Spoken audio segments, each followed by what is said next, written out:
Welcome to Java Forum. Now I am going to show you how to fix ORA-04001 error in Oracle Database 12c. So I have logged into the SQL Plus editor as a common user called /score. Make sure that you have enough permission to execute the SQL query. So now what I am going to do, I am going to create one sequence with the min value and max value. Let us see what is going to happen.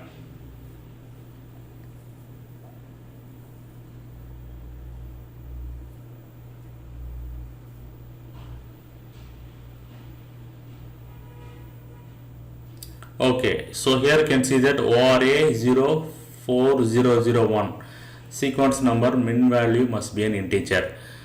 So here min value max value should be in integer.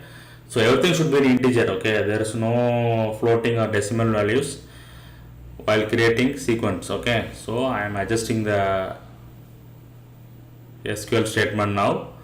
I am correcting the SQL statement now. Now let us create the sequence. Yes, now sequence is created successfully.